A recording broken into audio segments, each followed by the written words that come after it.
Écoutez, ce silence dans votre maison, est-il réellement vide? Ce que vous allez apprendre aujourd'hui va changer à jamais la façon dont vous percevez le calme de votre propre foyer. Après ces mots, une porte s'ouvrira dans votre esprit, et vous ne verrez plus jamais les ombres de la même manière.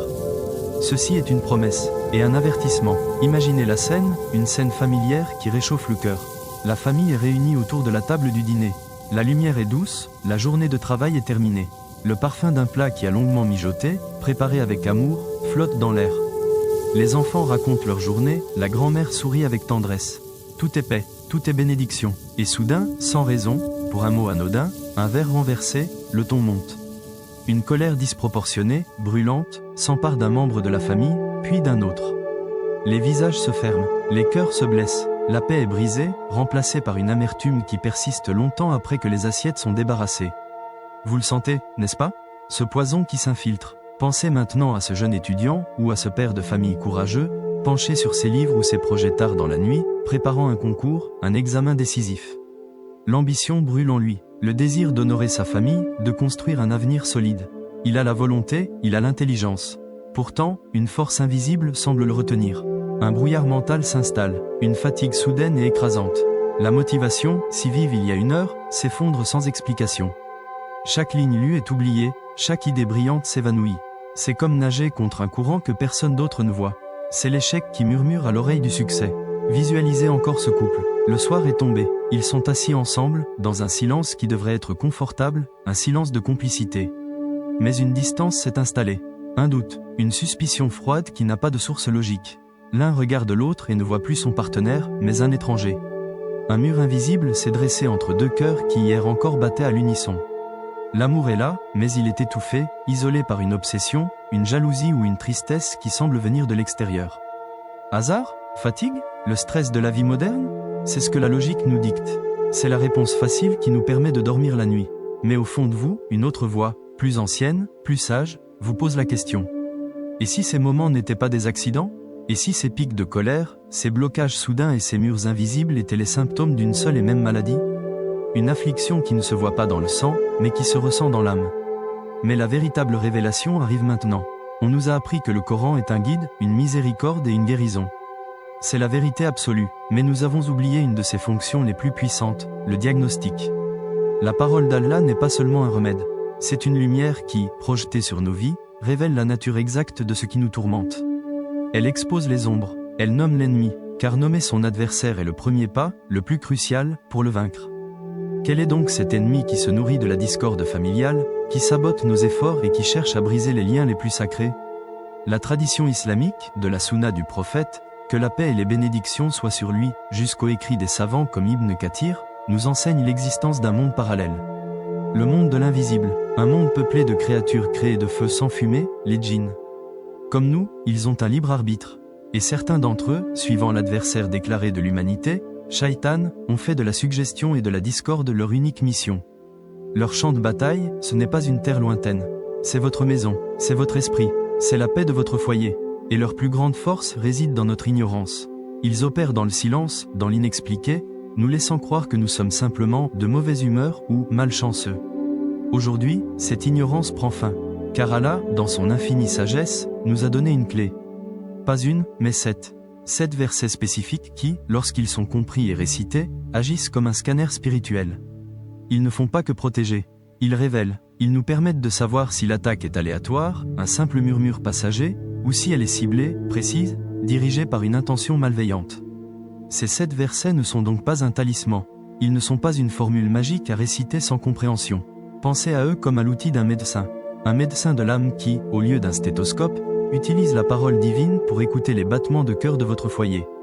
Car c'est de cela qu'il s'agit, n'est-ce pas? Il s'agit de protéger ce qui est le plus précieux. L'honneur de la famille, la sérénité du foyer, la foi qui nous ancre dans un monde tumultueux. Pourquoi cette histoire est-elle si cruciale, aujourd'hui plus que jamais? Parce que nos foyers sont devenus des forteresses assiégées. Assiégées non par des armées visibles, mais par des murmures invisibles qui pénètrent les murs. La colère qui explose pour un rien, brisant la confiance entre un mari et sa femme. La tristesse inexplicable d'un enfant qui ne veut plus étudier. Ce sentiment de lourdeur, de blocage, comme si une main invisible freinait chaque projet, chaque effort pour avancer. Ce sont là les véritables batailles de notre temps. Nous dépensons des fortunes pour sécuriser nos portes avec des serrures et des alarmes, mais nous laissons la porte de nos âmes grande ouverte. Nous protégeons nos biens matériels, mais nous négligeons la paix de notre maison, qui est le bien le plus fondamental. La promesse de ce récit est simple, mais profonde. C'est la promesse d'une transformation. Du fétu de paille, emporté par des vents invisibles que vous ne comprenez pas. Au rocher, inébranlable et conscient. Imaginez la scène un instant. Une dispute éclate, la tension monte. L'ancienne version de vous aurait réagi avec colère, avec accusation, ajoutant de l'huile sur le feu. Mais la nouvelle version, celle que nous allons bâtir ensemble, observera. Elle reconnaîtra le symptôme, elle identifiera le souffle étranger qui attise les braises et, au lieu de crier, elle cherchera refuge dans la parole d'Allah, éteignant l'incendie avant même qu'il ne se propage. Vous le sentez, n'est-ce pas? Ce changement de pouvoir, ce n'est plus vous la victime des événements. Vous devenez le gardien lucide de votre propre paix. Mais la véritable puissance de cette connaissance se dévoile maintenant. Pour devenir ce gardien, il ne suffit pas de connaître les versets. Il faut comprendre le langage de l'adversaire. Au cours des prochains instants, nous allons décoder ensemble les 3 signatures principales d'une attaque spirituelle. Le premier symptôme, la colère qui flambe, celle qui se nourrit du conflit. Le deuxième, la jalousie qui dévore, celle qui naît du mauvais œil et de l'envie. Et le troisième, le plus subtil et le plus dangereux, l'obsession qui isole, celle qui vise à détruire les liens du mariage. Ce n'est qu'après avoir appris à reconnaître clairement ces 3 schémas que je vous révélerai les 7 versets clés. Je vous expliquerai comment leur récitation, dans un état de concentration et de certitude, force l'invisible à se manifester. Elle vous permettra de poser le diagnostic final. Est-ce une simple suggestion passagère ou une attaque ciblée et persistante? La réponse à cette question changera à jamais la manière dont vous protégez votre famille. Notre démarche se doit d'être d'une prudence et d'une rigueur absolue.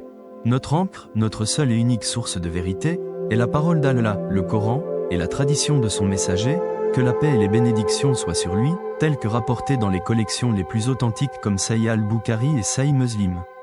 Les interprétations classiques, comme le Tafsir d'Ibn Kathir, éclaireront notre compréhension. Il est impératif de faire une distinction claire. Les versets du Coran et les hadiths sont la révélation divine, la vérité immuable. L'analyse des symptômes et leur corrélation avec des types spécifiques d'affliction relève, quant à elle, de l'expérience et de l'ijtihad, l'effort de réflexion des savants et des praticiens pieux de la ruqya à travers les siècles. Nous séparerons toujours explicitement ce qui est certitude révélée de ce qui est sagesse pratique, aussi précieuse soit-elle. Ce savoir n'est pas destiné à instiller la peur. Bien au contraire, la connaissance juste et authentique est la plus grande ennemie de la peur. La peur se nourrit de l'inconnu, de l'incertitude. En nommant les choses, en comprenant les mécanismes, nous ne donnons pas de pouvoir à l'adversaire. Nous lui retirons son arme la plus efficace, notre ignorance. Notre but n'est pas de voir le mal partout, mais de le reconnaître avec précision là où il se trouve, pour mieux l'en déloger. Votre paix intérieure est votre forteresse. Alors, préparez votre esprit et votre cœur. Ce que vous allez recevoir n'est pas une simple information. C'est un héritage, un savoir qui a protégé les foyers des croyants depuis des générations. Vous repartirez d'ici avec une vérité historique solidement ancrée dans nos textes et une méthode pratique que vous pourrez appliquer dès ce soir pour faire de votre maison un sanctuaire de paix, une forteresse impénétrable par la permission d'Allah. Le combat pour la sérénité de nos foyers ne se mène pas sur des champs de bataille lointains, mais dans le silence de nos propres demeures. Pour comprendre la nature de cette lutte, il nous faut remonter à l'origine des temps.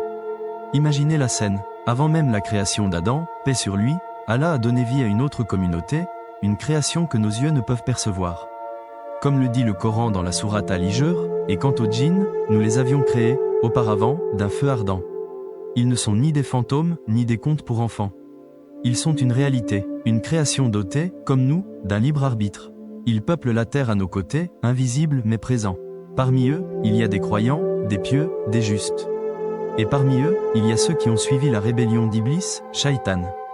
Leur mission, depuis le jour où ils ont refusé de se prosterner, est de semer la discorde, de murmurer le doute, et de détourner l'être humain de son créateur. Leur arme la plus puissante n'est pas la force brute, c'est la suggestion, le murmure, le waswas. Leur champ de bataille privilégié est votre foyer, car c'est là que se trouve le cœur de la communauté, la paix entre un mari et sa femme, le respect entre les parents et les enfants, la sérénité nécessaire à l'adoration, à l'étude, au souvenir d'Allah. Brisez la paix du foyer, et vous affaiblissez la foi d'une génération entière. C'est leur stratégie, simple, ancienne et terriblement efficace. Vous le sentez, n'est-ce pas? Cette tension parfois inexplicable qui s'installe à la maison. Mais la vraie révélation arrive maintenant. Allah, dans son infinie miséricorde, ne nous a pas laissés sans défense. Il ne nous a pas seulement donné une armure, il nous a donné une lumière. Une clé de décodage. Cette clé, ce sont 7 versets, ou groupes de versets, du noble Coran. Ce ne sont pas des formules magiques. C'est la parole divine elle-même qui, lorsqu'elle est récitée avec foi et concentration, agit comme un révélateur. Elle illumine les ténèbres et force ce qui est caché à se manifester. La lumière du Coran expose les ombres. Pensez à la sourate Al-Fatiha, l'ouverture, qui est en elle-même un dialogue avec le Créateur et une demande de guidance. Pensez au verset du trône, Ayat al-Kursi, dont le prophète, paix et bénédiction sur lui, a dit qu'il est le plus grand verset du Coran, une affirmation si puissante de la souveraineté d'Allah qu'aucun shaitan ne peut rester en sa présence. Pensez aux 3 dernières sourates, Al-Ikhlas, Al-Falaq et An-Nas, les protectrices, que le messager d'Allah récitait chaque nuit dans ses mains avant de les passer sur son corps. Ces versets, et quelques autres, forment ensemble un diagnostic spirituel. Quelle est l'erreur que 99% des gens commettent lorsqu'ils se sentent anxieux ou oppressés, et qui en réalité ouvre la porte à ces influences? Ils cherchent des causes purement matérielles, ignorant que leur état spirituel est la première ligne de défense. Ils éteignent leur lumière intérieure, laissant le champ libre au murmure. Alors, comment utiliser cette clé? Comment lire les signes? L'adversaire n'est pas un simple soldat. C'est un stratège. Il n'attaque pas au hasard. Il exploite nos failles, nos émotions, nos faiblesses. Il transforme nos propres sentiments en armes contre nous. La première manifestation, le premier symptôme que la lumière du Coran révèle, est souvent le plus explosif. C'est la colère qui flambe. Imaginez un repas de famille. L'ambiance est paisible. Puis, une remarque anodine. Un verre renversé. Une divergence d'opinion sur un sujet trivial. Et soudain, une vague de fureur déferle. Une colère totalement disproportionnée par rapport à l'événement. Des mots sont prononcés qui dépassent la pensée, des blessures sont infligées qui laisseront des cicatrices. Cette colère qui surgit de nulle part, qui vous fait dire « ce n'était pas moi » est un signe. Le prophète, que la paix soit sur lui, nous a enseigné, comme le rapporte l'imam Ahmad, que la colère vient de Shaitan et que Shaitan a été créé de feu. Le feu ne s'éteint que par l'eau. C'est pourquoi il est recommandé de faire ses ablutions lorsqu'on est en colère. Il ne s'agit pas seulement d'un geste psychologique pour se calmer. C'est un acte spirituel pour éteindre le feu allumé par l'ennemi invisible. Ce type d'influence, que certains savants appellent le djinn de la colère, se nourrit du conflit. Il prospère dans les foyers où les cris ont remplacé les paroles douces. Son but est de briser les liens sacrés du mariage et de la parenté. Mais cette colère n'est que la première porte, la plus visible. La véritable subtilité de l'adversaire se révèle dans l'émotion qui suit. Un mal plus silencieux, plus corrosif. Le deuxième symptôme est la jalousie qui dévore. Vous connaissez ce sentiment. Vous parcourez les réseaux sociaux. Vous voyez le succès d'un ami, le bonheur apparent d'un cousin, la réussite d'un ancien camarade de classe. Au lieu de ressentir de la joie pour eux, une pointe d'amertume s'installe dans votre cœur. Un sentiment d'injustice. Pourquoi eux et pas moi? Cette pensée est une porte ouverte. C'est le terreau du mauvais œil, Al-1, et de l'envie, Al-Assad. Ce n'est pas une simple émotion négative. C'est une force spirituelle destructrice. L'envie est le désir que le bienfait d'autrui disparaisse. Le mauvais œil peut provenir même d'une personne qui vous aime, mais qui admire un bienfait sans invoquer la bénédiction d'Allah. Cette énergie négative peut alors affecter votre santé, bloquer vos projets, créer des tensions dans votre couple, sans que vous ne compreniez pourquoi tout semble aller de travers. Tout ce que vous entreprenez échoue au dernier moment. Vous ressentez un poids constant sur vos épaules, une fatigue chronique que le sommeil ne répare pas. C'est ici que la sourate Al-Falaq prend tout son sens. Nous cherchons refuge auprès d'Allah contre le mal de l'envieux quand il envie. Cette parole divine n'est pas une métaphore. C'est une reconnaissance qu'il existe un mal tangible, projeté par le regard et le cœur de l'envieux, souvent amplifié par les djinns qui y trouvent une faille pour s'infiltrer. Réciter cette sourate, c'est ériger un bouclier. Nous avons vu la colère et la jalousie. Mais l'attaque la plus dangereuse, la plus sournoise, est celle qui se déguise en amour.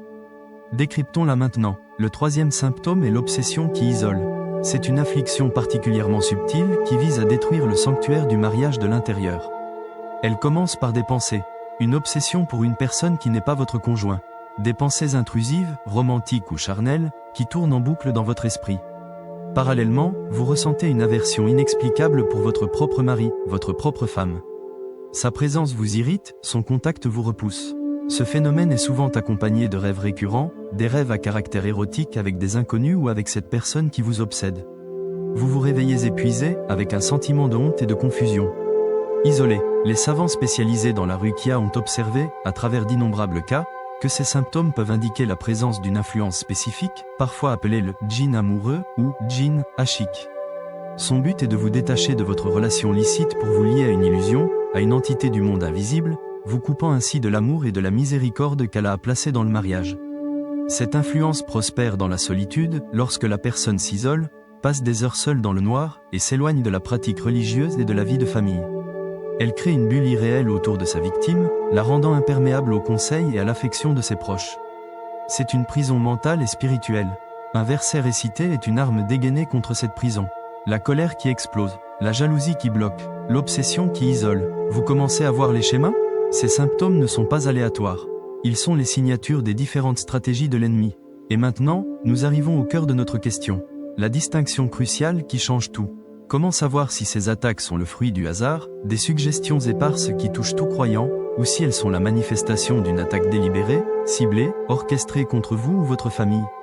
La réponse se trouve dans la récurrence et la combinaison des symptômes.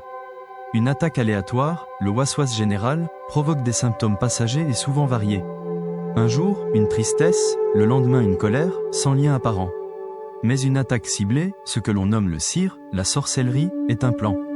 Elle présente un schéma clair, des symptômes récurrents qui s'intensifient à des moments précis, comme à la tombée de la nuit, et qui visent un objectif spécifique, séparer un couple, détruire un commerce, provoquer une maladie.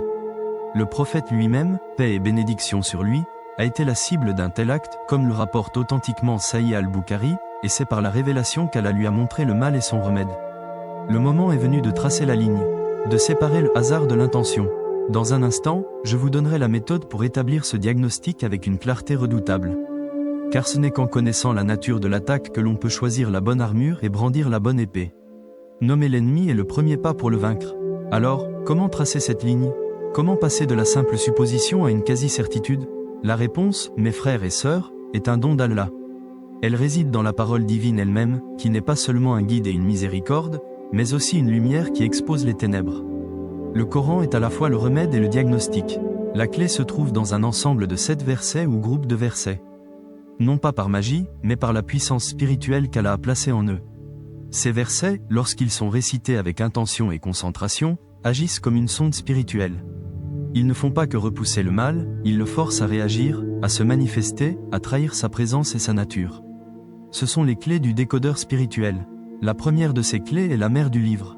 La sourate Al-Fatiha. Elle est le dialogue primordial entre le serviteur et son Seigneur, une reconnaissance de sa souveraineté et un appel à son aide exclusive. Sa récitation rétablit l'ordre divin dans le cœur et dans le lieu. La deuxième clé est le plus grand verset du Coran. Ayat al-Kursi, le verset du trône. C'est une déclaration de la puissance, de la connaissance et de la garde absolue d'Allah. Nulle créature, visible ou invisible, ne peut subsister face à la majesté de ces mots. C'est une forteresse imprenable. Les troisième et quatrième clés sont les 2 derniers versets de la sourate Al-Baqarah. Ils sont un témoignage de la foi du croyant et une supplication directe pour le secours, le pardon et la victoire contre les forces de l'incroyance et du mal. Ils furent un don descendu des trésors situés sous le trône. Les 3 dernières clés sont les boucliers du croyant. Les sourates Al-Ikhlas, Al-Falaq et An-Nas. Al-Ikhlas est la proclamation de l'unicité pure, qui coupe à la racine toute association et purifie l'intention. Al-Falaq est la recherche de refuge contre les maux extérieurs, y compris la sorcellerie et l'envie. Et An-Nas est la recherche de refuge contre le mal intérieur, le murmure du tentateur qui se cache dans la poitrine des hommes. Mais la vraie révélation n'est pas seulement de connaître ces versets, c'est de savoir comment ils deviennent un instrument de diagnostic. Imaginez la scène. Dans un moment de calme, après vos ablutions, vous vous asseyez avec un verre d'eau pure. Vous cherchez refuge en Allah contre Satan le banni. Puis, avec concentration et dévotion, vous récitez ces 7 clés sur l'eau ou directement sur vous-même, en passant vos mains sur votre corps.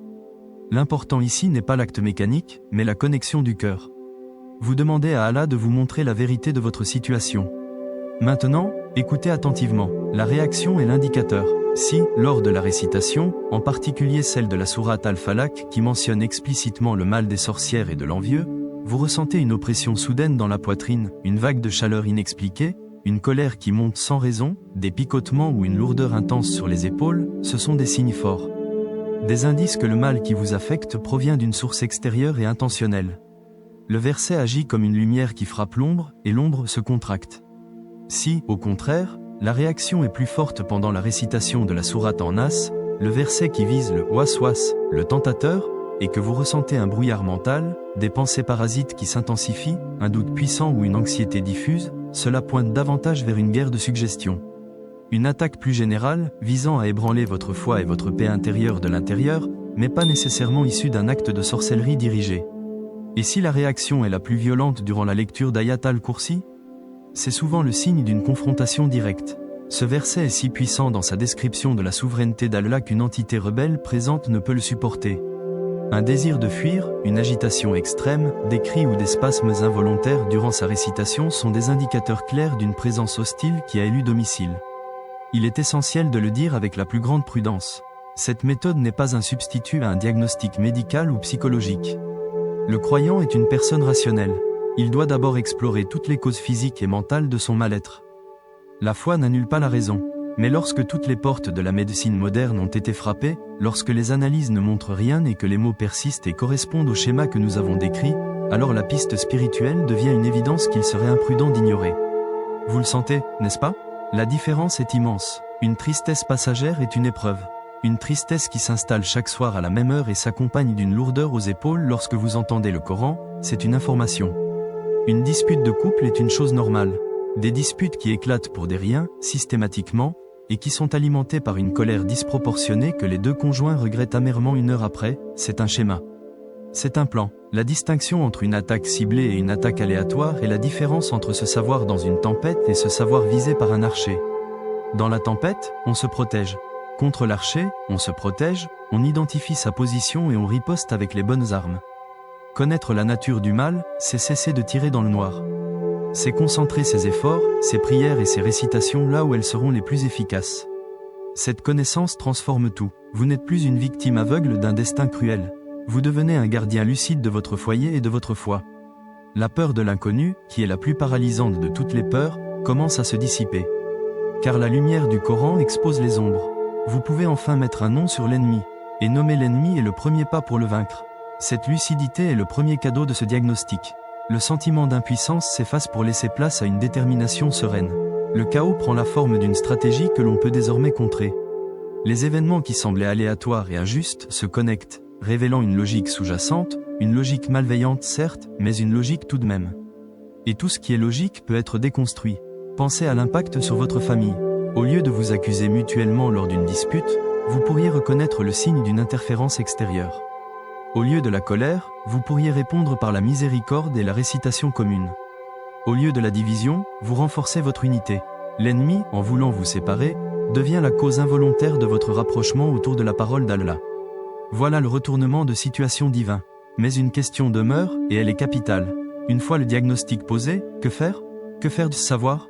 Si vous avez identifié une attaque ciblée, comment y répondre? Si vous avez compris que le mal est une sorcellerie ou un mauvais œil, comment le défaire?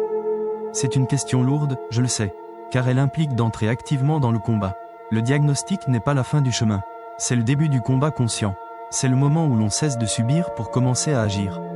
Et l'action, dans notre tradition, n'est pas la panique. Ce n'est pas la peur.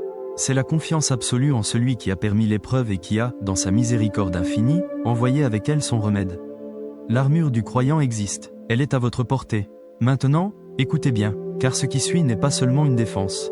C'est la promesse d'une victoire et d'une paix retrouvée, par la permission d'Allah. Nous allons assembler, pièce par pièce, cette armure spirituelle. Nous allons apprendre non seulement à nous protéger, mais à purifier nos maisons, nos cœurs et nos vies de toute trace d'hostilité invisible. La vraie bataille commence maintenant. L'armure du croyant n'est pas un talisman secret ni une formule magique complexe. C'est une vérité d'une simplicité désarmante. L'arme la plus puissante, le bouclier le plus impénétrable, c'est la parole d'Allah, récitée avec conscience, constance et certitude. La solution n'est pas de trouver un objet extérieur, mais d'activer une force intérieure. Une force qui a toujours été là, dans le livre que vous possédez déjà. L'armure, c'est un état de connexion permanente avec le Très-Haut, entretenu par des habitudes précises. Ces habitudes sont les piliers de votre forteresse. Le premier pilier est la protection du matin et du soir. C'est le pacte quotidien. Imaginez la scène. Au lever, après la prière de l'aube, avant que le monde ne vous assaille de ses bruits et de ses soucis, vous vous asseyez. Vous récitez Ayat al-Kursi, le verset du trône. Vous sentez chaque mot vibrer, affirmant la souveraineté absolue d'Allah sur toute chose, visible et invisible. Puis, vous levez les mains en coupe, vous récitez les 3 dernières sourates du Coran, Al-Ikhlas, Al-Falaq, An-Nas, vous soufflez doucement dans vos paumes et vous passez vos mains sur tout votre corps. 3 fois, c'est un saut de lumière. Une déclaration que pour cette journée, vous vous placez sous la protection de celui qui n'est jamais vaincu. Le soir, avant de dormir, vous répétez ce même rituel. Vous purifiez votre journée de toutes les scories spirituelles que vous avez pu accumuler. Vous fermez les portes de votre âme au murmure de la nuit. Ce n'est pas une simple routine. C'est un acte de guerre spirituelle mené avec la plus grande des sérénités. En plus de cela, il y a la forteresse du foyer. Le prophète, que la paix et les bénédictions soient sur lui, nous a enseigné que Shaitan ne peut rester dans une maison où la sourate al-Baqara est récitée. Instaurer sa récitation régulière, même par fragments, transforme les murs de votre maison en remparts de lumière. Mais la vraie révélation arrive maintenant. L'efficacité de ces versets ne réside pas seulement dans leur son, mais dans la certitude de votre cœur. Quand vous récitez, vous ne faites pas que lire. Vous commandez, vous affirmez une vérité divine. Vous rappelez à toute créature invisible qui pourrait être présente que cet espace, ce corps, cette famille, appartiennent à Allah et sont sous sa garde exclusive. Vous changez les règles du jeu. Vous n'êtes plus la victime potentielle, vous êtes le gardien conscient, armé de l'autorité que vous confère votre foi. Le diagnostic que nous avons appris à faire n'est donc pas une invitation à la peur, mais un appel à la responsabilité. Si vous ressentez une colère soudaine, répondez par l'ablution et la récitation d'Al-Falaq. Si vous sentez le poison de la jalousie monter, cherchez refuge en Allah contre le mal de l'envieux, comme nous l'enseigne la sourate. Si des pensées obsessionnelles vous isolent, brisez le silence par la beauté du Coran et la compagnie des croyants. Chaque symptôme a son remède dans le livre. Le Coran n'est pas seulement une guérison, il est la pharmacie divine tout entière. Pensez à cela, un verset récité avec un cœur présent est plus puissant que toutes les armées de l'invisible. Car vous n'invoquez pas votre propre force, qui est faible et limitée. Vous invoquez la force de l'Omnipotent, le Seigneur des mondes. L'équation devient alors simple. D'un côté, une créature faite de feu. De l'autre, la parole éternelle et incréée du Créateur des cieux et de la terre. Il n'y a pas de combat. Il n'y a qu'une soumission inévitable à la vérité. Voici l'allégorie qui résume tout. Imaginez un homme qui, chaque soir, vérifie méticuleusement les serrures de ses portes, les verrouille.